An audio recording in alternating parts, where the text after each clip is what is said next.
Bem-vindos a mais uma edição do Execom Talks, agora já depois do nosso recesso de fim de ano, de volta, Henrique Gasperoni, tá parceiraço. Tá com saudade, Ian. Você não me convida mais, né, cara? Eu tento. Você quer saber do Caio, Thiago e tal? Você tem uma agenda muito complexa, muito... É nada. Muito ocupado, um cara muito ocupado. E esse episódio, ele é especial porque ele é aqueles episódios que a gente trava justamente num acontecimento importante que houve dentro da nossa agenda, né? E nada mais importante do que a NRF, 113ª edição, há 113 anos que essa feira, que ocorre anualmente em janeiro, lá em Nova York, ocorre, e ela é um marco das discussões, né? Eu já fui em NRF em 2002, assim, 2012, que se decretava a morte da loja física. Então se decretava lá e tal, e já falava muito sobre o quanto que a loja física seria superada e as virtuais iriam superar em tudo, mas depois de alguns 3, 4, 5 anos ressuscitaram as lojas físicas, fizeram as pazes com as lojas físicas, né? O Omnichannel surgiu com tudo. Hoje ninguém mais fala da morte de lojas físicas, ela de fato veio para ficar. No ano passado eu tive a oportunidade de retornar lá, 2022, foi uma edição esquisita, muitos expositores cancelaram de última hora, vários espaços no chão vazios, assim, né? E o que realmente trouxe um aspecto um pouco sombrio, porém, tava lá, muitos players, sempre tem, né? Amigos. Você quer encontrar o topper, né? Você precisa ir para a NRF, porque você vai passar o ano inteiro no Brasil, você não vai encontrar com ninguém. Mas se quiser encontrar com alguém do mercado de varejo, basta ir para Nova York. E você vai encontrar as pessoas, as personalidades, os mais destacados mesmo. E para discutir isso, né? Uma vez que eu não fui esse ano, não tive a oportunidade, tinha que dar aula. Estava escalado para dar aula, eu falei, bom, vou ficar aqui no Brasil. Não tive a oportunidade de ir, trouxemos duas pessoas que foram, né, duas personalidades que foram, a Fernanda Burégio, que é a head de e-commerce da Sanofi. Daqui a pouco eu vou te passar a bola para vocês falar um pouquinho sobre você. Muito obrigado por ter aceito o convite, estar aqui conosco. E o Topper, né, o Fabrício Topper, professor da casa. Eu costumo dizer que ele é um dinossauro do e-commerce, mas dinossauro já foi extinto, um cara que está se reinventando constantemente. Tá, ele e o Barucho lá, né, começaram lá nos primórdios, dando aula na Com School, né, que até eu fui professor também lá em 2015. Você, eu acho que desde... Bem. Alguns anos antes do mato, aquela época. Então a gente pode dizer sim, né? O Fabrício Topper, ele o Baruch plantou o mato, né? E um amigo, assim, do ecossistema do e-commerce Brasil, um cara que está sempre muito próximo da gente, em todos os eventos, em todas as feiras. Esse ano que passou, tivemos o prazer de vê-lo coordenando o módulo de Direct to Consumer, que é um módulo novo que entrou no MBA Executivo em e-commerce, né? Ele trouxe um time de primeira, de professores, realmente num módulo que encantou nossos alunos, inclusive na educação continuada, várias pessoas assistiram, mesmo não sendo alunos do MBA. Então, um cara destacado, um amigo que eu tenho uma honra muito grande de receber aqui hoje. Fabrício, muito obrigado pela sua presença. Muito obrigado, prazerzaço. Eu falo que o nosso mercado, ele tem, apesar de virar um mercado gigante hoje, ele ser parte da discussão nacional, né? Ele é uma quermesse. Porque quem montou isso e foi cortando o mato, alguns que plantaram, como hoje, mas eu acho que a gente acabou criando um grupo muito legal, né? Estava falando sobre isso há pouco, como virou uma grande família, no sentido de que é um mercado desafiador, novo, com muitas coisas para serem ainda desbravadas e descobertas, e como a gente acabou criando muita cumplicidade com quem começou isso junto, né? A gente foi criando um nível de amizade, de ajuda uns aos outros. Eu não acho que eu desconheço hoje um amigo do mercado que eu tenha feito que não tenha essa relação, de a gente se ajudar de alguma maneira. A relação é sempre essa. Então, muito obrigado pela oportunidade. Você é uma dessas pessoas incríveis que o nosso mercado hoje, e rapidamente, né, deve Imagina. Teu trabalho. Imagina, eu que devo ao mercado, porque é onde a gente aprende, né? Onde a gente se desenvolve. Eu costumo dizer que esse mercado só cresce e esse espírito de cooperação permanece. Ele começou lá atrás, né? Realmente lá com o Baeta, com o Marucho, mas não teria sido o que foi se não fosse realmente esse genuíno sentimento de cooperação, de participação, de entender algo que é fundamental, que o mercado só cresce se ele, de fato, todos crescerem, né? Não existe você querer ser sozinho no mercado. Então, a Americanas, que fez o mercado lá em 1999, começou com sua loja virtual em 1999, está passando por uma situação hoje, né? Então, quer dizer, a construção ela tem que ser conjunta. Situações como essa atrapalham o desenvolvimento do mercado, né? Então, e o mercado crescendo. Eu até comentei com você no almoço, né? Eu, como apresentador lá do Fórum E-Commerce Brasil, no auditório de gestão, ou mesmo no auditório de marketing e vendas, eu sempre fazia a pergunta: gente, quem é a primeira vez que vem no Fórum? E mais de 60% das pessoas levantavam a mão. Então, muito bacana a gente ver que também está oxigenando. A última edição teve 20 mil pessoas, foi a maior edição de todos os anos. Lá temos uma grande expectativa para esse ano. E aqui nosso pós-fórum, né? Na realidade também, assim como pós-NRF. Então, Fernanda, se apresenta um pouco, conta um pouquinho da sua história e dessa experiência na NRF esse ano. O que você viu de bom lá? Você sabe que eu tava em 22 também, né? Ah, que legal. Tava lá, eu fui a corajosa também, né? Uma das corajosas que foi em 22. Eu me assustei um pouco quando eu cheguei na NRF, porque é bem o que você falou, né? E tinham parceiros que eram pra estar lá e desistiram de última hora, que foi o caso da Adobe. A Adobe tinha stand lá e de última hora desistiram, não montaram e tinha muito brasileiro, né? Mesmo com a crise que foi, mesmo com aquele surto absurdo, tinha muito brasileiro. Então eu também tava lá, tá? Eu compactuo com você desse... O congresso foi muito bom. Foi sim. Mas a feira, ela foi decepcionar um pouco, porque me empurrou realmente muito em função, né, é bom a gente registrar, em função de um surto daquela variante do coronavírus lá, o Omicron, né? Exatamente. Que eu peguei lá também. Então, Que justifica as empresas não estava tão errado assim. Eu peguei, mas eu vou te falar que eu testei dia sim, dia não. Naquelas vanzinhas lá fora, dia sim, dia não. E o Omicron foi muito leve, na verdade. Eu fiquei um dia assim, ruinzinho, né? Tipo, indisposto, mas no outro dia eu tava bem. Naquela mesma época, os Estados Unidos, a Inglaterra, reduziram o número de dias de afastamento, né? Para 4 dias, 4 dias, né? Então, eu tava com medo gigantesco de não conseguir voltar, porque falei, meu Deus, vou ter que adiar minha passagem e tudo mais, vai ser aquele transtorno. Mas graças a Deus, no dia da viagem eu testei, deu negativo. Que sorte. Bom, eu tô no mercado de e-commerce há pouquinho mais de 15 anos, não sou como vocês. Eu fui picada... Não, pelo amor de Deus, não vamos falar sobre isso. Eu fui picada pelo bichinho, acho que na Lenovo, na realidade, quando eu tava lá. Então eu trabalhei sempre com eletrônicos, na parte de e-com, e aí fui passando por alguns dos, conheci o Fabrício há alguns anos também, né? Não precisamos falar sobre isso. O Fabrício, na realidade, é meio que um tipo de mentor para mim, né? Eu tenho a mesma dificuldade de você, de encontrá-lo, né? Eu consigo encontrar na NRF, mas não consigo encontrar aqui, né? É bem difícil. Não, é 100% real que você tá falando.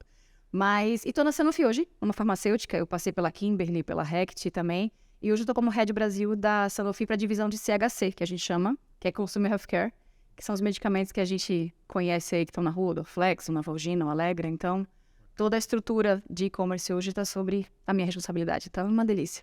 Bacana. Mas nessa estrutura de e-commerce, ela já está direct to consumer ou ainda é através dos canais tradicionais? Eu tenho um terceiro que faz o meu D2C, mas os meus canais principais hoje são os last miles, quando a gente fala de um iFood, de um Rappi, e a operação de canal indireto mesmo, que são as grandes farmas, né? Então hoje meu principal tá ali, mas a gente está abrindo o omnicanal como completo, exatamente. Trazendo um B2B mais forte, um D2C mais forte também. Abrindo para canal de funcionários, para employee, então a gente está... Porque você falou em 3 produtos, mas quantos são de fato no portfólio? Eu tenho um portfólio forte hoje em torno de uns 30, 35 SKUs. Trabalhando com colágeno, com vitaminas que a gente tem também, que esses são os mais conhecidos, né? Claro. Mas a gente tem mobility, a gente tem os Cal, a gente tem produtos que são menos conhecidos, mas bem importantes também para a companhia. Bacana. E qual foi a contribuição, assim, qual é a importância de você, enquanto do outro lado do balcão, né? Ir a uma feira como a NRF? Então, o foco esse ano foi bem diferente. A gente foi buscar literalmente inovação. Então, eu fui muito para startups, né? Eu acho que isso é muito forte na NRF. O que o ano passado não estava oferecendo tanto por conta dos problemas. Tinha lá, né, os stands de Israel, Tinham. um setor de startups lá. Esse ano como tá? Esse ano estava bem forte.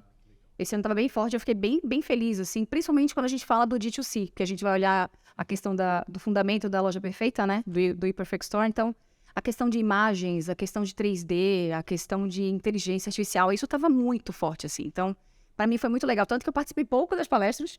Eu levei duas pessoas do meu time comigo, então a gente tentou se dividir um pouco. Então, enquanto eu fazia um pouco mais de chão, eles estavam olhando as palestras. Então, eu fiquei realmente encantada. Eu trouxe muita coisa legal de tendência, muita reunião já marcada para a gente falar, entender como eu posso melhorar a experiência do consumidor, que foi muito isso que a gente viu lá, né? Esse cuidado que o americano tem, eu acho que é um pouco do que a gente pode trazer para cá, né?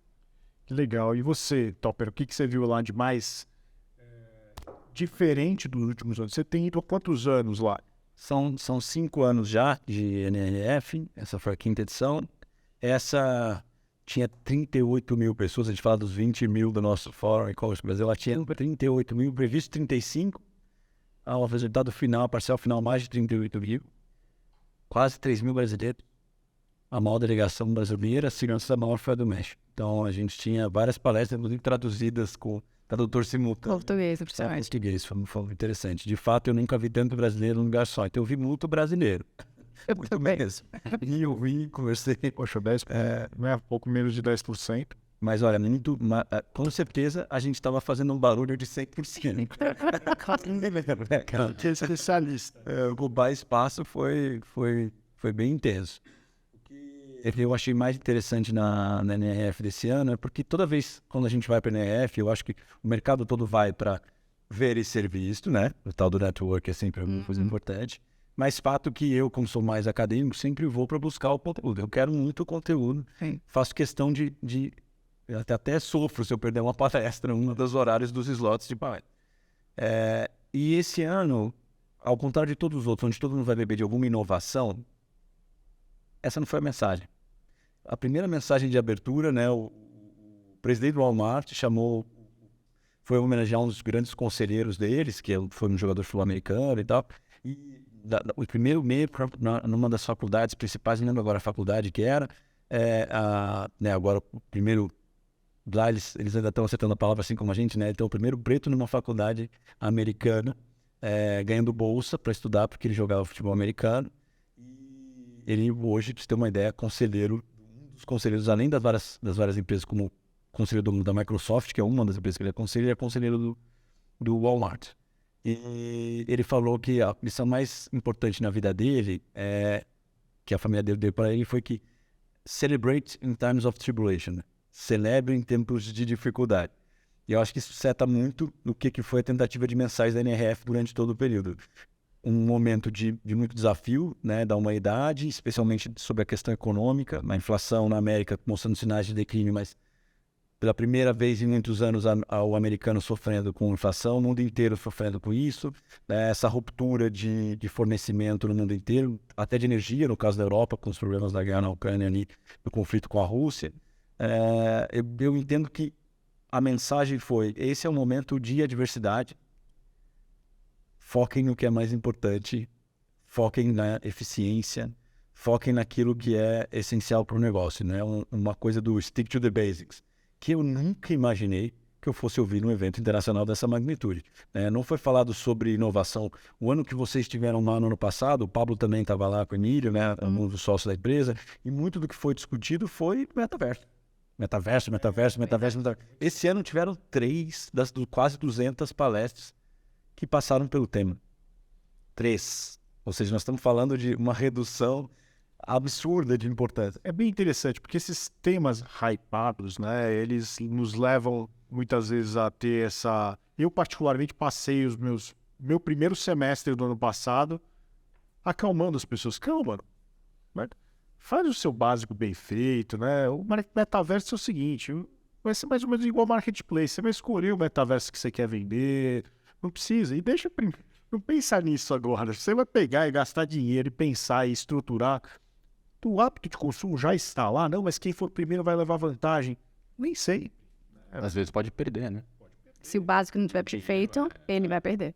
Sabe que a gente na Driven foi uma das primeiras que fez projeto, né? A gente fez com a Lacta, a loja virtual da Lacta, né? A primeira loja da Páscoa, 100% em cima de um projeto virtual. As pessoas podiam comprar dentro de uma loja inteira em 3D. Fizemos da Pandora, aquele que saiu na novela. Apareceu... Incrível. Foi incrível também. Eu e o Pablo somos professores daquela formação do IBMEC com a Exam de Product Design para metaverso, então formação. E mesmo naquele momento onde a gente estava falando muito disso, de como desenvolver produtos, você vê, a gente fez 2 projetos, a gente estava lá dando aula para o mercado, né? Eu até falo na aula mesmo, na formação, é muito difícil nesse momento você cravar qualquer coisa sobre algo que é tão ainda intangível para o nosso mercado. De fato, gerou um awareness enorme para as marcas. PR, trabalho de PR, né? A parte de imprensa é uma coisa absurda. Mas qual o resultado efetivo de venda, né? A gente que está no e-commerce sabe que no final do dia é conversão, né? Na última linha é conversão, funil, conversão. Qual é a conversão de um ambiente desse? Por enquanto, considerando a experiência, por mais fluid que atraente que ela seja, você consegue imaginar quanto truncada ela é, né? Você está acostumado a fazer uma experiência super fluida, com uma jornada bem determinada, e agora você vai entrar numa loja virtual. Então, acho que ainda tem muito folclore, muito entendimento sobre o que vai ser. E eu entendo que o Meta fez seu esforço, né? Tentou acelerar a adoção de algo que tem sua curva de adoção contínua há mais de... o mundo dos games em 2010 teve a sua virada. Eu acho que ele tem um mundo de... Eu digo 2010 a virada no sentido de que ele virou online, né? A gente começou a trabalhar com streaming no mundo de games em 2010. São 15 anos de adoção e ainda não é a única forma de você comprar jogos, né? A gente tem... algum acesso ali, contribui para o projeto da PlayStation, e você vê que eles ainda estão vendendo o jogo físico como algo muito relevante e importante. Então, eu estou falando isso por quê? Porque eu acho que a adoção de tudo, mesmo a gente que vê o e-commerce, né? Quando a gente entrou nesse mercado há algumas décadas, esse mercado... Não passa de 3, né? O bom é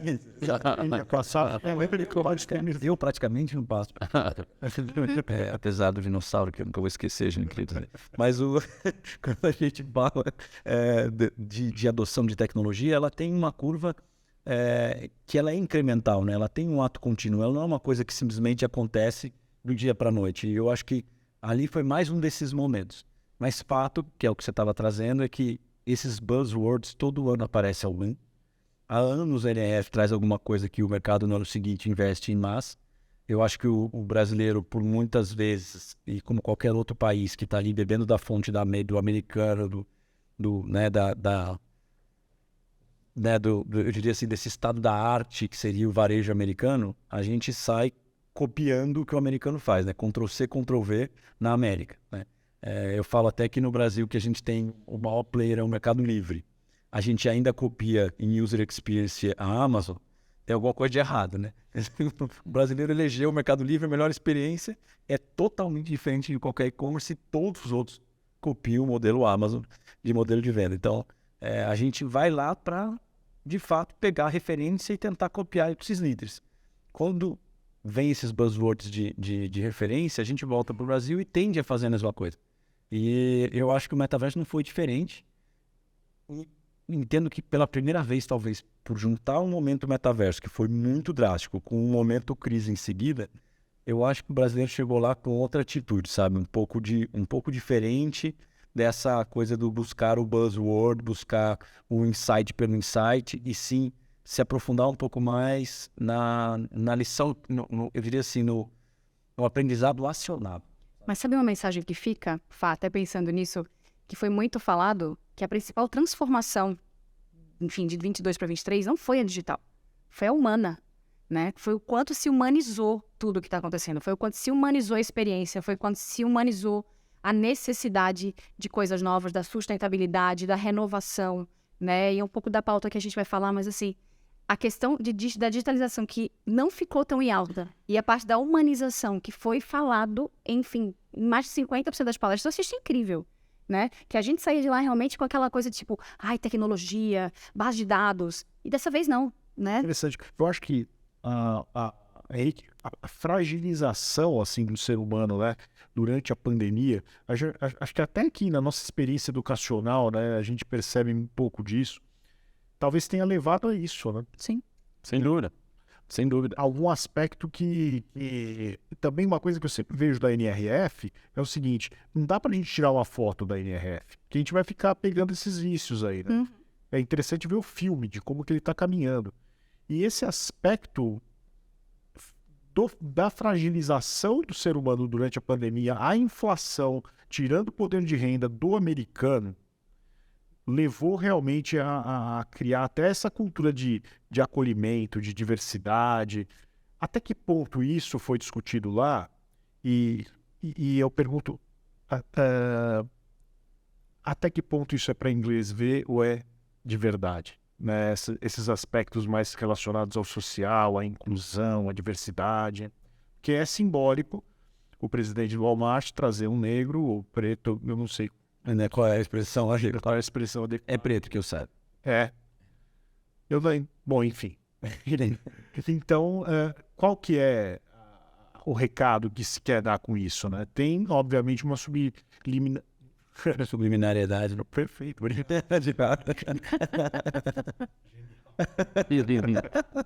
Qual que é um aspecto isso? Olha, eu diria assim, sempre tem os dois lados, né? No sentido de que há um desejo genuíno do mercado de acolher esse pensamento. Uma, porque ele está aderente, porque é parte do buzzword, né? Eu acho que a palavra mais falada nos últimos anos é narrativa, né? Esta é a narrativa do momento, então como que a gente pode humanizar, se preocupar mais com o outro, né? Com o todo, com o entorno. Eu acho que o ESG, o movimento do ESG, né? Que é esse movimento de responsabilidade ampliada, né? Responsabilidade com a comunidade, responsabilidade social, responsabilidade ecológica, né? Toda essa ambiental, toda a discussão que a gente viveu e tem vivido, ela está movimentando as empresas, supostamente, ao mesmo tempo que ela movimenta, que o mercado consumidor passa a querer e desejar isso. Eu ainda tenho muita dificuldade de entender essa simbiose, né, do que veio primeiro, né? Esse movimento veio da indústria e do mercado e está forçando o mercado a trazer isso como um elemento de diferenciação para o consumidor ou não. Por outro lado, quando você vai visitar as empresas na rua, e a gente foi visitar algumas, a gente teve a oportunidade de visitar lojas fora do mainstream, muito fora, ou seja, que estava fora de Manhattan, inclusive, para ver como é que as lojas, como é que as grandes marcas estão virando suas lojas na ponta. E você, de fato, vê uma mudança muito grande. Assim, eu fiquei, entre várias que eu fiquei muito impressionado, todo mundo conhece bem no Brasil a Nike, né? Qualquer um de nós sabe o que é a força dessa marca, e a Nike Community, né? Fora a Nike lá na Quinta Avenida, de 4 andares, Nike Down. né? Um negócio absurdo. A loja mesmo que eles estão replicando e o modelo que eles estão replicando é foto de gente comum, manequim de todos os tamanhos. Você entra e tem um mural dos colaboradores, contando um pouco deles, tem filho, não tem, fez o quê, não fez, escrito à mão por ele. As fotos das pessoas que estão ali, os modelos, parece que eles pegaram da internet da própria comunidade vestindo as roupas locais. A estrutura da loja é menos exagerada, sabe? Menos fancy e mais acolhedora e mais do tamanho do ambiente de pessoas que circulam. Você se sentir em casa mesmo, né? É essa a mensagem mesmo. Eu acho que em alguns lugares você começa a ver pipocar esse movimento um pouco mais real de conexão. E por trás discursos muito profundos das marcas, né? Que daí, de novo, fica difícil saber. Para mim, eu achei fantástico um comentário da Lego, né? O cara que é no head, né, global da Lego falou o seguinte: além das várias coisas incríveis que a Lego está fazendo, ele falou de duas coisas que eu achei sensacional. Ele falou, olha, a gente entendeu, a gente é uma marca de storytelling, né? Você falou de storytelling, a gente é uma marca de storytelling. E a gente está muito preocupado com a narrativa de marca desde sempre, mas a gente percebeu que não é sobre a gente fazer parte da narrativa da vida das pessoas, mas as pessoas fazerem parte da narrativa da Lego, né, da marca da Lego. Ou seja, a gente precisa mimetizar essas histórias. Não é uma história separada que a gente conta para os outros, mas é a história de como a gente faz parte da vida das pessoas. E aí eles fizeram movimentos como o tal do Lego Late. Eles abrem depois das 7 horas da noite. Entre 7 e 9 eles ficam abertos. e eles fazem um momento da loja onde ela não fala de lebre.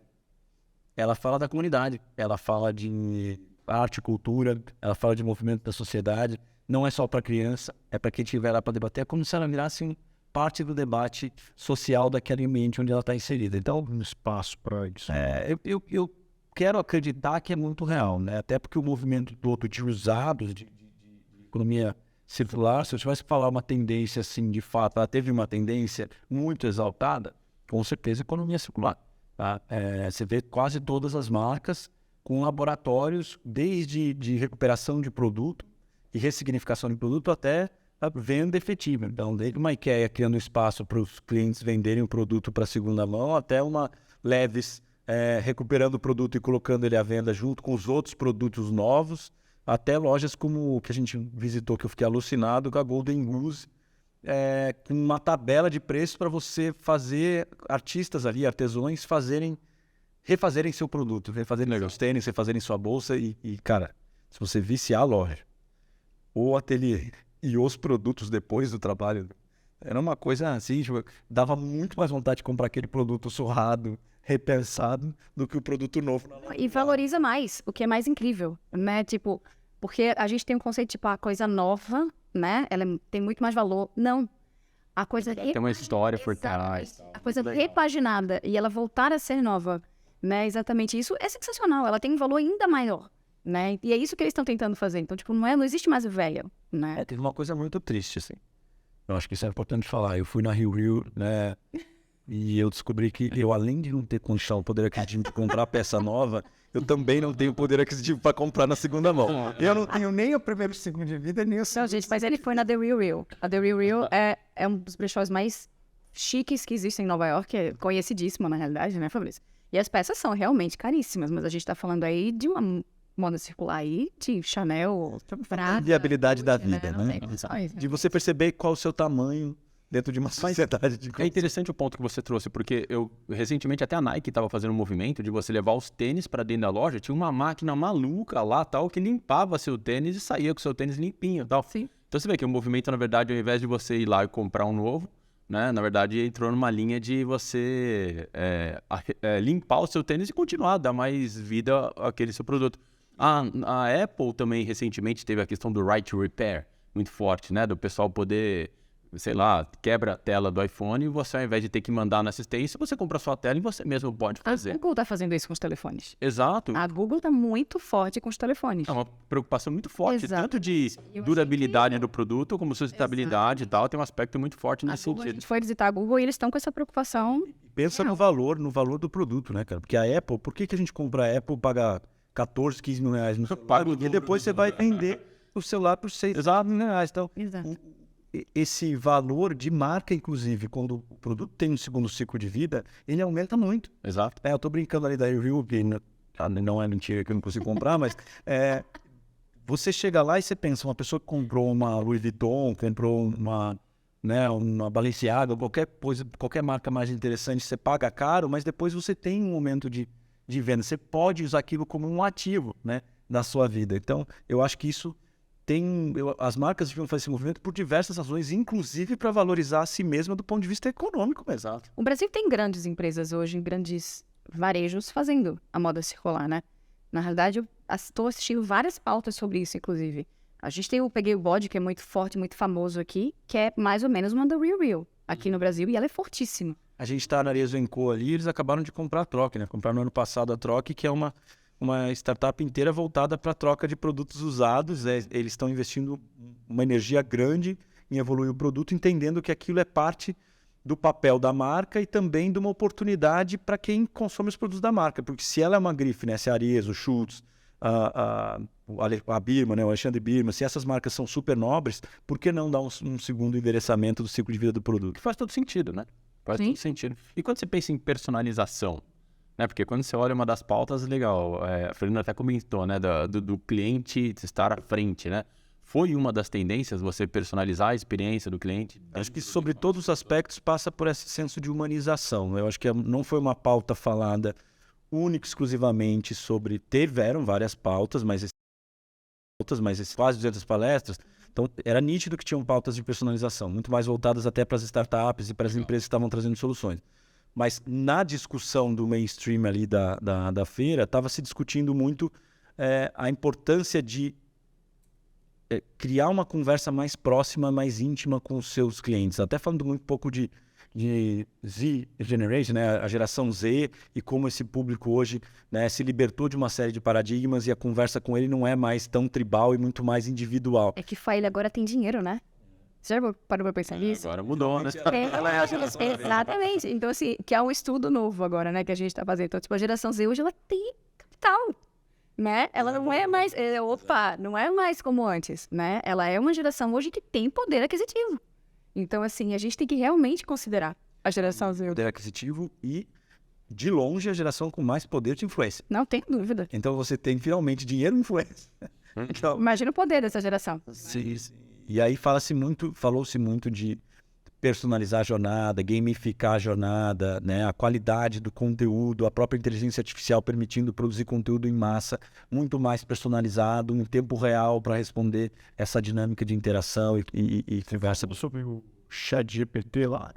Dele não, mas foi muito discutida e até um tanto polêmica a discussão da inteligência artificial. A Andrea Bell, que é a grande head de estratégia da WGSN, normalmente uma das palestras mais esperadas do evento, ela deu uma paulada de um monte de temas e vários deles com a inteligência artificial por trás, falando sobre essa era da raiva, né? Sobre essa dicotomia social que a bolha da inteligência artificial...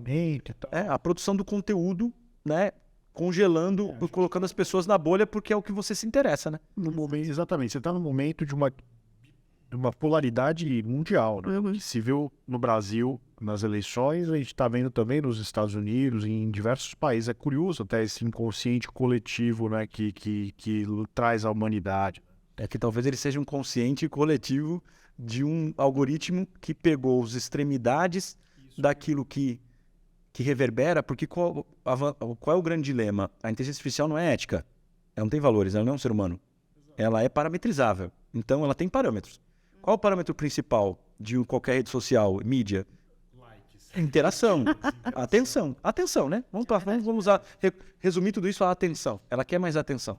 A gente dá atenção ao que...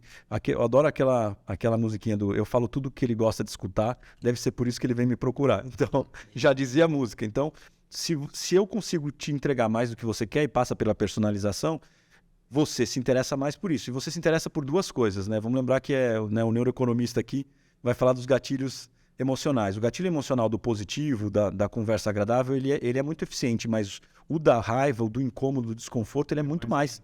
E aí você dá uma atenção enorme para essa temática.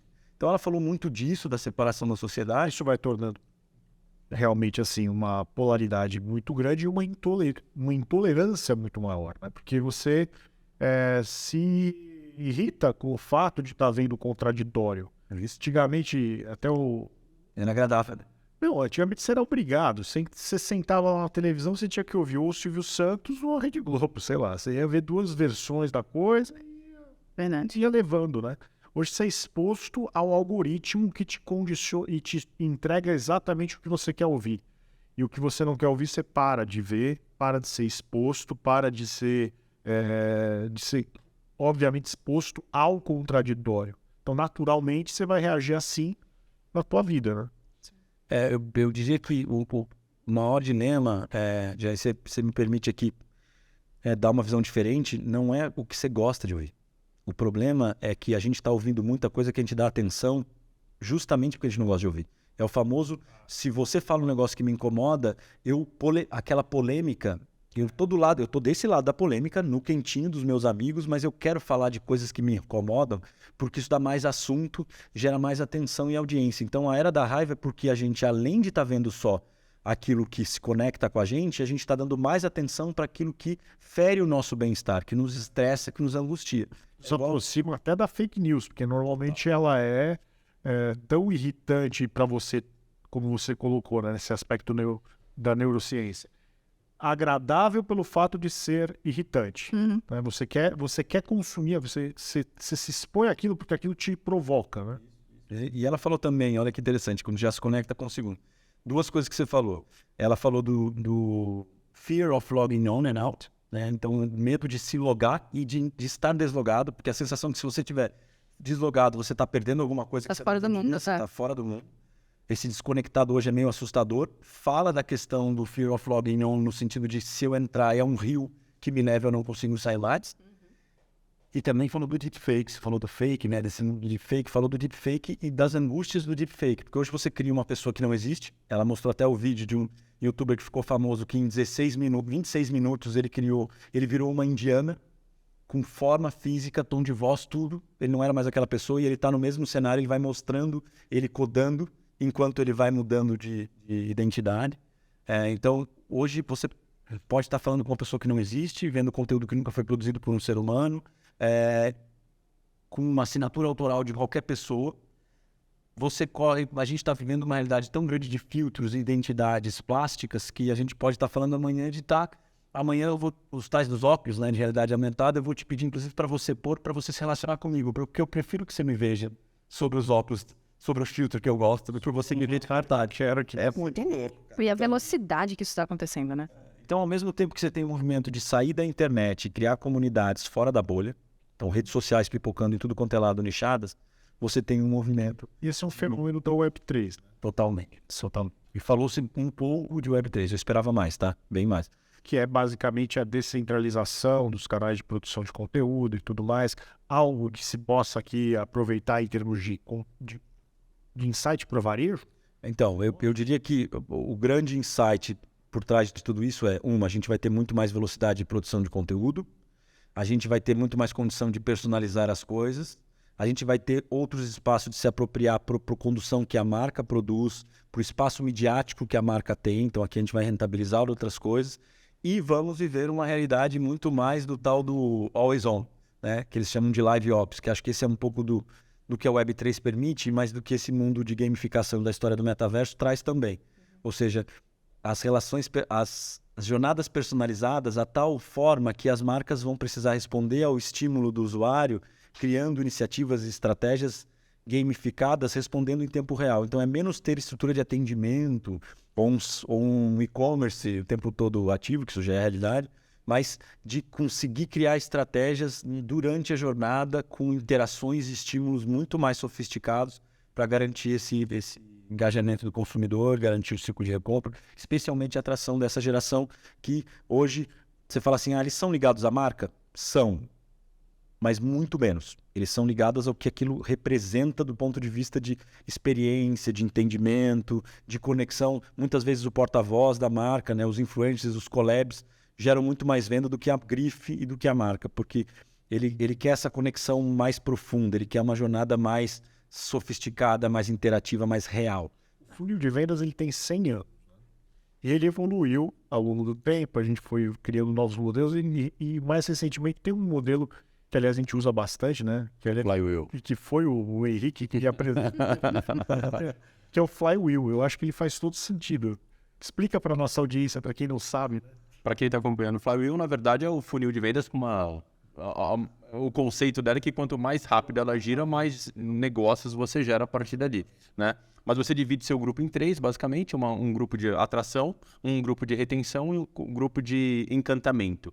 E quanto mais você cria ações para atrair as pessoas, mais você vai converter as suas vendas e mais você vai encantar os clientes e a máquina vai girando. Círculo virtuoso. Mais você conseguir encantar as pessoas, mais você vai... E as ações que são feitas nesse flywheel servem para as três coisas. Exato. Para atrair, para converter e para encantar. E isso está totalmente ligado à questão do varejo sem atritos, à questão do varejo, o entretenimento no varejo e todos esses aspectos que você trouxe. Vocês chegaram a ver isso lá? Você sabe que tem um exemplo fantástico disso, que é a Nordstrom. Não sei se você foi. Ela é exatamente isso. Elas são 4, 5 andares, se eu não me engano. E cada andar você tem uma experiência diferente. Então, tipo, você tem um andar que você tem um restaurante classe A, onde você tem a loja à sua frente, então você está comendo e você está olhando a loja e todas as pessoas passando com as sacolinhas e a necessidade de compra. Você tem um outro andar que você tem uma sorveteria, você tem um outro andar que você tem um bar e um outro que você tem um café. Então, assim... Exatamente. É sensacional o que eles fizeram dentro da loja, né? No tempo é uma loja de departamento monstruosa. Né? Aquela coisa meio Macy's, assim, né? Você tem sempre as ilhas, né? O store in store, os promotores especializados, cada um com o seu look, com o look da marca, né? São ilhas de marca mesmo. E é uma loja que normalmente a experiência dela é uma coisa meio... quando a gente traz uma pegada de ter restaurantes ali, eu fico imaginando que é uma experiência totalmente nova quando você pensa numa Nordstrom, né? Porque pra mim, eu imagino, sei lá, eu me lembro que eu comprei uma gravata lá uma vez, entrei lá, a minha era antiga a Nordstrom, né? Quando eu usei a última vez. Vou te falar, e ela montou, como o Fabrício falou, ela montou pequenas lojas dentro da Nordstrom. Então, você entra, você tem uma experiência numa loja da Nike, incrível, por sinal, e com produtos extremamente acessíveis, o que é muito legal. Você tem, claro, desde uma Prada, onde ela fez uma da classe A, então ela fez uma Prada, um Louboutin, mas você tem uma Prada, você tem uma Nike lá embaixo, você tem marcas dos Estados Unidos, que você compra bolsas por 90, 60 dólares, então assim, ela conseguiu criar um conceito, como o Fabrício estava falando no começo, tipo, eu consegui me sentir em casa. Eu falei, eu posso tomar um café, né, ou eu posso comer num restaurante. E integrado... Starbucks comprar suas roupas. Não, inclusive collab do Starbucks com a Amazon Go. Sim. Tem um Starbucks com a Amazon Go dentro da estrutura, dentro da Starbucks. Não da NRF, mas em Nova York.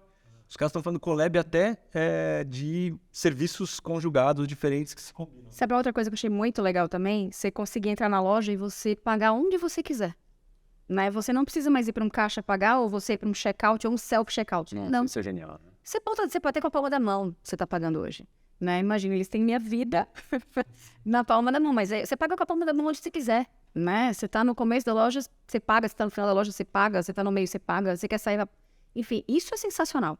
Né? Essa liberdade que você tem de circular, de andar, de comprar, de não comprar, de sair, isso é incrível. E eu acho que é isso que ficou de lição para trazer para o Brasil. Sabe? A questão realmente da experiência, da confiança que o americano tem, que eu acho que a gente tem que voltar a ter essa confiança no brasileiro, voltar a ter essa confiança dentro do mercado varejista, sabe? Porque se perdeu um pouco isso, né? E o americano mostrou que isso é possível, isso é real, né? E de todos os tamanhos, sempre a experiência, né? E quando ele fala de experiência, parece que a gente está falando daquela coisa básica, né? Encontrar o produto, a prateleira, a luz, não. Por isso que eu falo que quando a gente fala do básico, quando o americano fala stick to the basics, vamos entender o que é o básico, né? Porque nós estávamos falando de experiências, essa loja da Wilson que você tinha uma quadra de basquete para você pegar o armário das bolas todas premiadas de basquete, de beisebol, de vôlei, de tênis, estavam do lado, dentro da quadra para você pegar e brincar e usar durante o processo.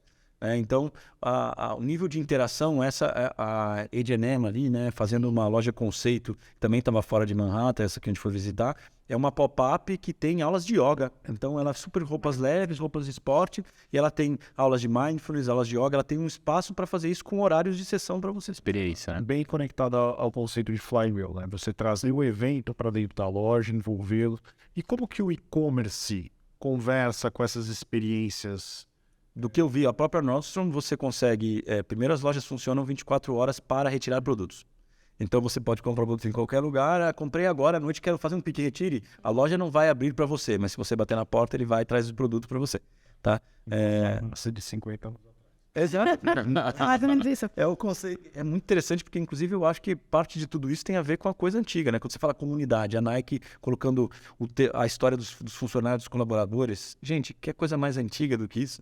Era o nosso mural, né? Mural das lojas, o mural da... Eles deram um exemplo muito legal, que a gente chega a fazer essas perguntas, né, de e-commerce. Então, me fala um pouco dessa conexão.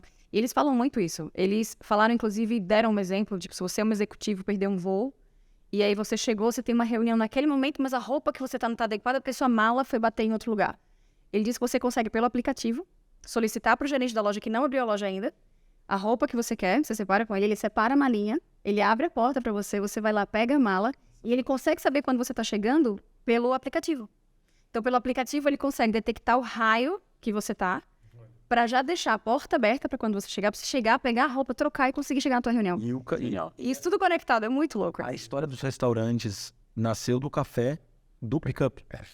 Porque quando começou o projeto da nossa com o e-commerce funcionando 24/7, ela criou na loja mais de baixo, né, no conceito de ir até o fim na padaria, no supermercado, né? Você tinha que ir até lá fazer o pick-up e tinha um café para você sentar, esperar e tomar seu café antes. Fala o café da Tiffany, gente. O café da Tiffany. Imagina, eu paguei o café mais caro da minha vida. Foi o café da Tiffany, mas a experiência que eu tive de passar por todas aquelas joias. Você passa pelos colares, pelos atendentes, sabe? Foi maravilhoso. O problema é você não poder comprar aquelas bebidas, né? Isso é porque que eu tava.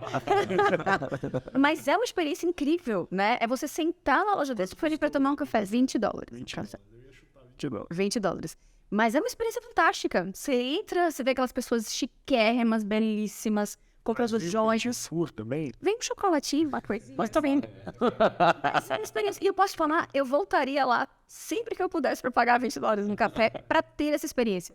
E é no final da loja também que eles fazem. Às vezes até em cima eles tinham mudado, né? Porque estava em reforma.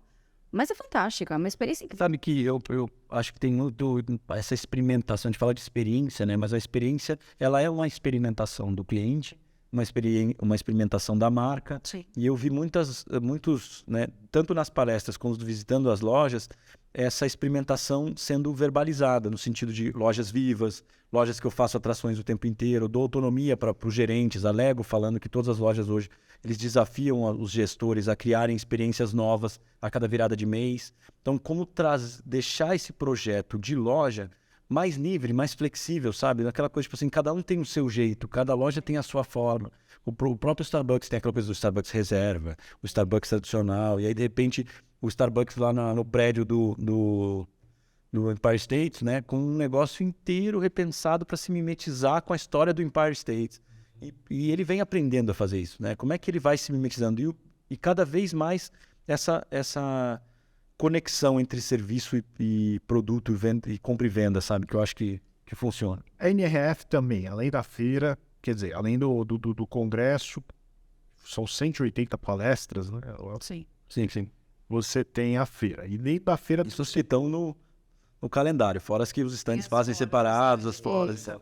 O calendário oficial, dos auditórios oficiais. Fora isso, tem uma área de tecnologia bastante interessante, né? Que normalmente a gente sempre chega e vê alguma coisa diferente. Vocês viram algo que chamou a atenção esse ano? Eu particularmente gostei das tecnologias que dessa vez a Amazon tinha um espaço, a AWS, então a Amazon separou o que ela entende que a Amazon desenvolveu de know-how de varejo e entregou para a AWS de forma clara todas as tecnologias de rastreamento em tempo real do consumidor dentro de uma loja. Então, o que ela aprendeu em Amazon Go, os carrinhos que você coloca o produto, ele faz a leitura por câmera e já sabe o que é o produto que você tirou, pôs dentro do carrinho, pôs e tirou de volta. Então, e tinham várias startups com isso, mas eu fiquei muito impressionado de a própria AWS, ou seja, a Amazon entrar nessa corrida do software, da solução para trazer essa omnicanalidade para o varejo em grande escala, inclusive para o supermercado. Então, achei bem emblemático esse ano a materialização menos pirotécnica e mais efetiva e funcional ali com soluções de escala, porque se uma Amazon entrou, estamos falando de soluções de escala estáveis, né, oferecendo para o resto. Eu não lembro o nome da solução, mas tinha um projeto, acho que bem no comecinho, assim, que era para loja, para varejo físico, para leitura de gôndola, né? Tipo, ele mostrava quando você tirava o produto, ele apitava para reposição, se o produto estivesse fora do lugar, e era tudo através de uma câmera. E o mais legal, ele não precisaria instalar a câmera, ele pode usar o sistema de câmera que já existe dentro da operação. É um software. Então, assim, eu achei muito legal aquilo ali, né? Tipo, para uma operação como uma fast shop, por exemplo, eu acho fantástico. Para mim, farmácia é um pouco mais complexo, que as pessoas mexem ali a cada segundo. Mas para uma fast shop, um departamento de eletrônicos, eu achei incrível aquilo ali. É uma solução muito, muito legal. Então... Em abril, eu fui acompanhar a playoff do NBA. Eu corri a maratona de Boston e fui assistir tava tendo sorte de ter um jogo de playoff. E o que eu achei impressionante assim foi que mais de 50% dos bares eram autosserviço. Então você passava passava o seu cartãozinho lá da Ticketmaster pela catraca e você pegava a cerveja e, poxa, você não perdia tempo nenhum no jogo de basquete, né? Assim, era muito rápido. Eu fiquei impressionado que é muito rápido, né, de fato, né? Sei lá, depois... Mas, cara, acho que a cerveja e é um show, né? O basquete lá é um show, quanto mais. Acho que ele está muito atualizado em muita coisa, sabe? Mas é uma tecnologia que caminha. Cara, você sabe que eu tenho uma experiência com autosserviço péssima. Ali perto de casa, no Shopping Morumbi, abriram um quiosquezinho desses de autosserviço, que você entra, pega na loja e sai. De compra e venda. De compra e venda, que você compra uma bebida, uma Coca-Cola ali e sai. Só que era um container, sabe? E você entra... lia o QR Code com o aplicativo, ele entrava. Cara, eu fiquei preso, gente. Aí eu fiquei preso no container. Na hora de sair, eu li o QR Code, não abria. E o pior, eu deixei minha cachorrinha presa do lado de fora, porque eu só ia pegar uma coca e sair. Ela ficou lá. Aí eu puxei, eu fiquei com medo de, sei lá, pitar, quebrar, vir a polícia e tal. Aí eu apertei um botão lá, veio uma voz da consciência lá e abriu e saí. Deus falou. Mas foi uns 3 minutinhos, sabe? Fases aí, meu filho. Mas eu acho que dá pra trazer pro Brasil, sim. E é um pouco da mensagem que ficou, né? É humanização mesmo, é voltar a ter a confiança, né? Voltar a... Percebe que é uma humanização de outro aspecto? Exato. Você está falando de uma ligação mais atávica, de uma personalização de relacionamento, de um nível de construção de valores, uma ética nova por trás dessa discussão. Exatamente. Mas Utilização de loja. Customização, de jornada e tudo, mas ao mesmo tempo também uma simplificação, né? Porque, de novo, a mensagem central da NRF foi eficiência. Sim. Então, tipo, é reduzir os custos com mão de obra, automatizando o que é possível. Então, é um básico de jornada, mas resolvida com eficiência. Então, reduzindo a quantidade de gente que você precisaria ter numa operação. Não é talvez não ter ninguém. Mas como é que eu consigo operar com uma pessoa só, garantindo que eu ajudo o autosserviço? Se tivesse uma pessoa ali, mudava a história dessa tua experiência, concorda? Sim. E ela podia ter sido 99% digital, mas esse 0,1 fez toda a diferença, te incomodou, sim, né? Sim. Mesmo que Deus tivesse aparecido. Mas os caras falaram muito de eficiência. Então, eficiência na forma como a gente cria essas conexões, sustenta, né? O tal do asset, dos 3 assets: cliente, canal e inventário, né? O Mariano, inclusive, VTEX, cara, deu um show, brother. O Mariano sempre dá um show, mas ele deu uma paulada na galera, já chegou lá falando do tal dos... Como é que é os... brutal facts, que ele chamou, só podia ser o Mariano. Brutal facts, fatos brutais, e ele fala sobre o problema da crise, a redução de crédito para os grandes bricks and clicks, para os grandes varejos continuarem crescendo, porque a concessão de crédito vai estar mais difícil, mais cara, né? A dificuldade de você conseguir manter um nível de estoque ótimo na lógica anterior e ainda ao mesmo tempo comprar mais estoque para abrir a próxima loja, então se estocar mais, é tipo, ver isso, né, cara? O que está acontecendo com a Americanas é parte desse problema que a Americanas vem tentando costurar e talvez, e eu diria que estamos chamando de Americanas, mas eu acho que o mercado todo vinha se resolvendo de alguma maneira, só não estava claro, era o problema institucionalizado que de repente agora virou um problema que ninguém sabia, como se isso fosse uma coisa totalmente nova, na minha opinião. Isso é uma prática que vem se construindo há muito tempo num mercado que não tinha como crescer sem buscar algumas alternativas para ter hiperestoques. E de tempos em tempos a gente tem, né?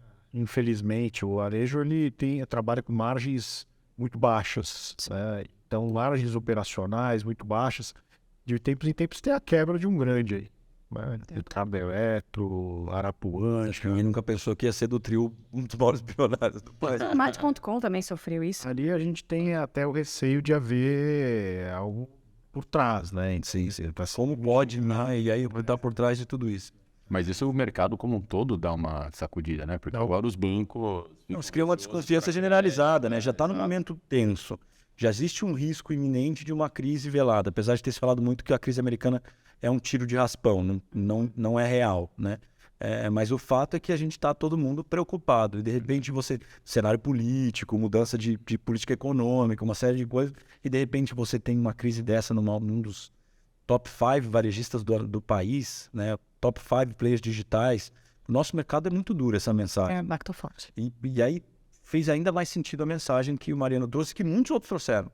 Né? Que esse stick to the basics, mas entender que você tem que aproveitar essas 3 coisas. Ou seja, ganha mais protagonismo na relação com o cliente, então passa a ter o dado do cliente, projetos de CRM, personalização de conteúdo, programas de estímulo, incentivo e de gestão dessa relação com o cliente. Então o CRM com um elemento muito forte, a gestão de canal, então essa coisa do canal mais agnóstico, parar de ficar vivendo de conflito de canal atrás e lembrar que toda oportunidade de venda e de interação com o consumidor ela é relevante e a gente tem que desbravar esse conflito de, não sei se eu vou, não sei se eu proteger um canal, proteger uma parte do teu sortimento porque precisa estar nesse ou naquele lugar e sim apostar no todo. Claro que esse discurso vindo de uma plataforma, né, faz sentido.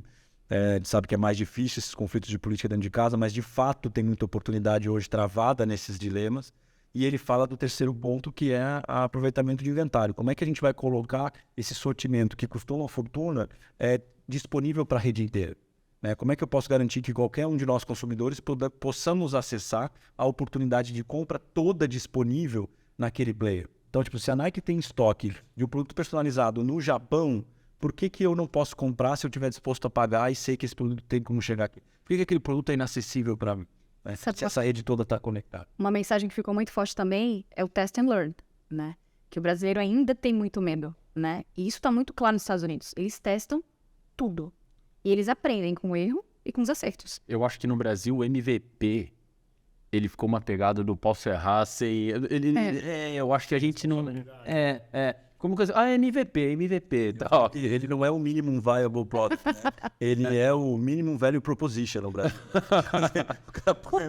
Mas isso é verdade. Super, concordo. Mas você entende que o americano, ele é ousado? Eu entendo, eu acho. É a ousadia dele. A cultura tá mais preparada. Exatamente. É a ousadia dele desse test and learn. É o que eles fizeram com a Nordstrom. É o que eles fizeram com a American Eagle, que é uma loja de jeans, mas que tem uma lavanderia. Você vai lá e eles montaram uma lavanderia para estudantes poderem ir lá e lavar suas roupas, né? Então, assim, e pode customizar a roupa como um todo. Botar nome, botar placa, você pode fazer o que você quiser. Mas é isso, eles são ousados. É engessado, né? A gente que é o país da criatividade, então a gente se engessou na lógica de negócio, né? De ficar repetindo aquela receita. Mas será que é porque o erro a gente não tá tão preparado a essa cultura, né? É engraçado. Tão aberta ao erro quanto... Eu fui... A gente fez uma viagem de inovação com alguns diretores aqui do Brasil para Israel. E lá, eles trouxeram um ponto com a gente que foi meio chocante, assim, sabe? Eles falaram, não, a gente está acostumado a trazer brasileiros para cá e tal, e a gente gosta muito do erro, né? Porque a partir do erro gera um aprendizado. Exatamente. Aí eles enfatizaram, aprendizado. Porque a gente tem que errar para aprender. Agora, o brasileiro, vocês, quando erra alguma coisa, pô, você devia ter visto isso antes, devia ter olhado isso aqui, dava para saber e tal, não sei o quê. Por outro lado, vocês aceitam um desvio de conduta. Um desvio de conduta aqui é inaceitável. Que tapa na cara, hein? E aí falou, e aqui, um erro de projeto agora, um desvio de conduta do cara que fez uma pisada de bola, que uma política da empresa. Aceita um erro, mas aceita o Flexibilizam o Aí caralho. falou, e a gente não aceita. E aí tava um grupo, cara, tava num grupo uns 50 brasileiros lá, na época, todos diretores, tal, de empresas, times abaixo, a gente olhou, puta, cara, é pior que o que ele tá falando faz sentido, né? A gente muitas vezes acaba sendo conivente. Pô, errou uma vez, que não faz mais isso, hein? Não pode e tal. Mas o erro no projeto, você deveria ter visto que, não dá, que o orçamento não dá. Mas, sei lá, eu acho que o grande aprendizado importante que você trouxe, sabe? A gente entender que o MVP é pra gente ter aprendizado, sabe? Eu acho que esse é o grande... É testar e aprender, de fato. E talvez e essa cultura do testar pequeno, né? E aprender rápido, eu acho ela muito importante, exato, porque a gente tem essa mania de fazer coisas massivas, né? Tipo, o cara faz... Eu que trabalho com planejamento, é super tentador você fazer um plano perfeito, que você começa com ele inteiro, e depois que tiver tudo perfeito, você começa. Só que quando você começa a aprender, né? Porque quando mais você posterga o aprendizado, mais caro isso fica, né? Porque tem a linha de tempo da perda do dinheiro, que você podia estar ganhando antes, tem até a perda de tempo para o aprendizado, e você ainda fez de forma tão massiva que se você errou, você errou muito grande, né? Quando a gente podia ver pequenos ciclos, né, de experiência. Eu acho que... E os erros, eles trazem a força do projeto, né, Fá? Porque você vai errando, e é exatamente o que ele falou. É você errar e aprender com o teu erro e tornar aquele projeto, que era uma coisa simples, ainda mais robusta. E ainda mais forte, né? E ainda mais protegido, de certa forma. Então... E aí eu acho que é um ponto interessante, que é você empoderar o time para deixar claro para eles que esse processo de erro é natural, faz parte e a gente está aprendendo. Eu acho que a partir do momento que todo mundo entender que a gente está num processo de crescimento e... Pessoal, vamos testar aqui, vamos ver o que dá certo. E o e-commerce Vamos é olhar, o test and learn puro, né? Web é isso, né? A sustentabilidade mesmo foi um teste. E olha como se tornou forte e gigante no mundo como um todo hoje, né? Todo mundo fala de sustentabilidade. Né? Se fosse resumir a NRF edição 2023, como que você resumiria? Humanização. Eu resumiria desta forma.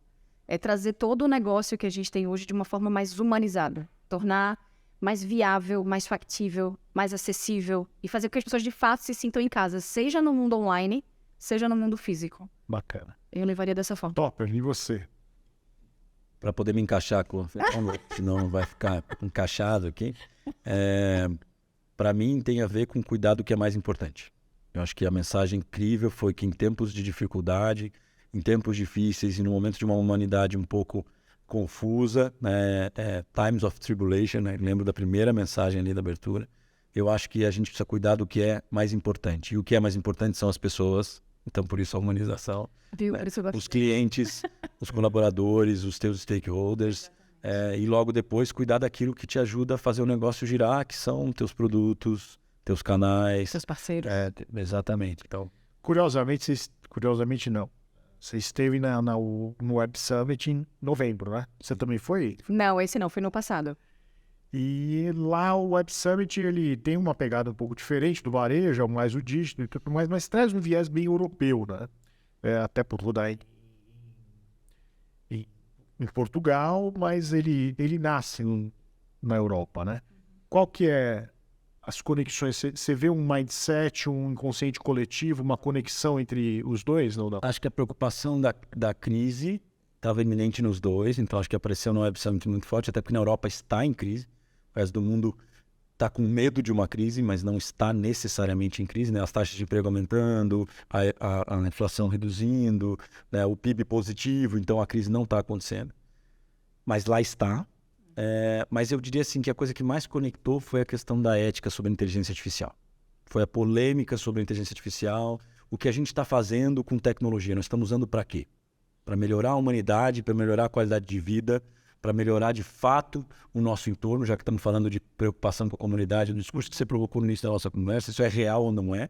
E ao mesmo tempo nós estamos colocando inteligência artificial que está rasgando o todo, né, desse véu da produção humana, né? Tipo assim, a produção artística, a autoralidade, né? Eu diria assim, o indivíduo como grande elemento protagonista, né, do negócio, da sociedade, da cultura, e a gente está banalizando isso e criando um espaço perigoso que, uma vez que não tem uma ética definida, volto a dizer, ele é parametrizável. Se a humanidade não assumir um maior entendimento, quem está por trás dessa produção de tecnologia, criar um pouco mais de maturar rapidamente a ética e os valores por trás desse processo de parametrização da inteligência artificial, ou seja, essa regulação, o estrago pode ser grande demais mais para frente. Não é um cenário de volta para o futuro, mas é um cenário de um mundo que precisa dessa ética, precisa dessa segurança de que ele está fazendo coisas que de fato são para o melhor das nossas gerações e das que estão vindo por aí. Então acho que essa discussão também teve no varejo, um pouco mais, porque no mundo tão capitalista como na América, numa feira tão voltada para o varejo, essa discussão ficou um pouco mais sutil, mas onde a discussão se adensou, lá estava esse tema de novo. E começa conosco mesmo, né? Quer dizer, a gente tem que ser o propulsor disso, ser o que nós queremos que o mundo seja.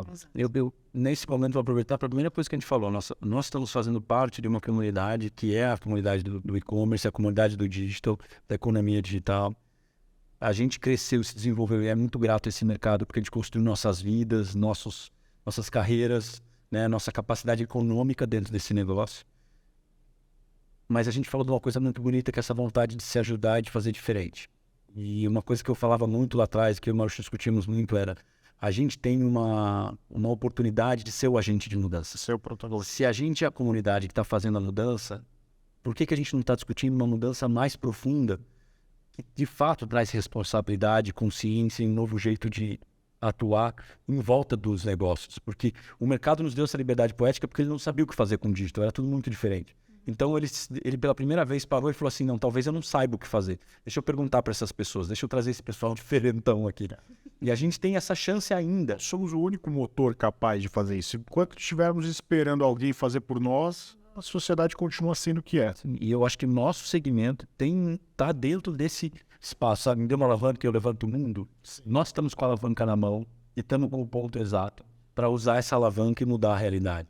A gente está fazendo isso? A gente está acontecendo? Será que eu sempre falo, o Henrique já me ouviu falar umas 2, 3 vezes sobre isso, né? O varejo, ele molda o que nós somos. O que a gente consome é o que a gente é.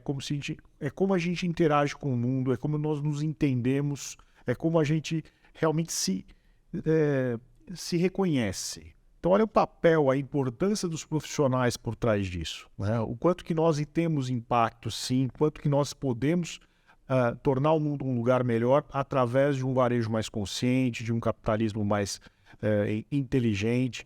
Então, tenho certeza que vocês fazem parte desse time.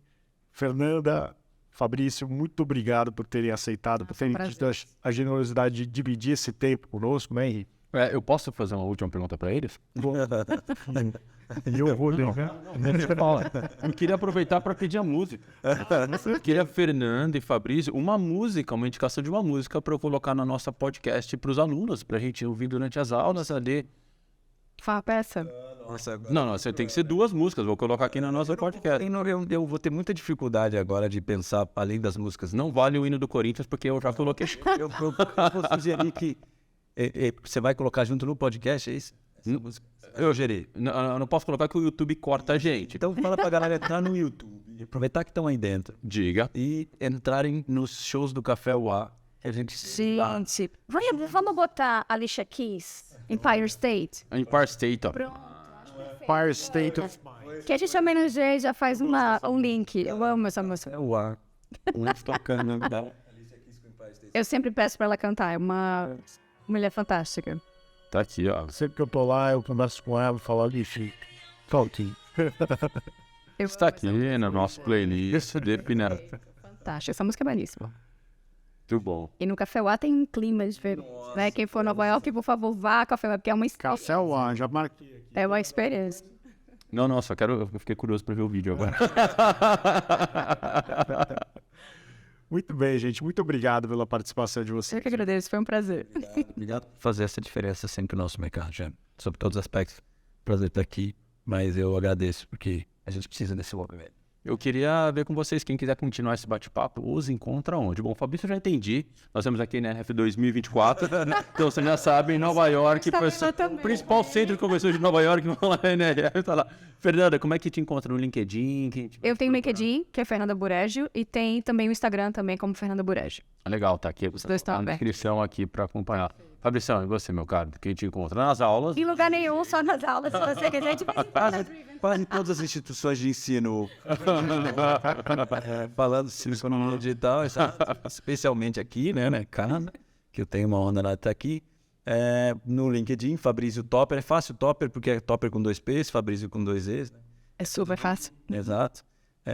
E em qualquer lugar das redes que me encontrar, eu estou sempre disponível. Eu acho que o nosso papel aqui como multiplicador, eu sou um dos diretores da Bicom, tenho essa honra também, sou um dos VPs, aliás, sou um dos VPs do Popeye Brasil, que é um dos órgãos e associações que movimentam o mercado. Então, aonde aparecer Fabrício Topper ali, né? O mercado me chama de Topper, já, né? Começou me chamando de Topper. CEO da Driven CX, né? Eu acabei de ser convidada como embaixadora do Mulheres do Brasil, então estou muito feliz. Obrigada, Carolzinha. Mulheres do e-commerce. Vocês, por favor, hein? Somos ambos embaixadores, então. Olha pra Carol Moreno, precisamos recebê-la aqui também. Carolzinha estava comigo agora, maravilhosa. Tava lá, ela tava emocionada. Primeira vez que foi pra Nova Tava. York. Ela estava comigo agora na Sanofi. A gente é unido, de fato. Muito, muito gostoso, então. Isso é muito bom. E a Driven, né, como o nosso papel é consultivo, nós somos, acho que, uma das principais consultorias de negócio no mercado brasileiro, a gente entende que o nosso papel é fomentar o segmento, fomentar o mercado, então também se for vir empresa, pode estar lá disponível. E faz com muita maestria. Como eu sou professor, né, a gente é professor, eu acho que a gente fala muito de que um professor está sempre disponível para os seus alunos. Antes de qualquer outra carreira, eu acho que a docência ela é aquela que me fascina mais, então para todo mundo que precisar eu puder compartilhar, lembrando que todo professor é no mínimo um bom aluno, então estou disposto também a aprender com quem tiver alguma coisa para Admirar. Parabéns. Muito bom. E nos veremos no próximo episódio do Execom Talks. Forte abraço e até a próxima.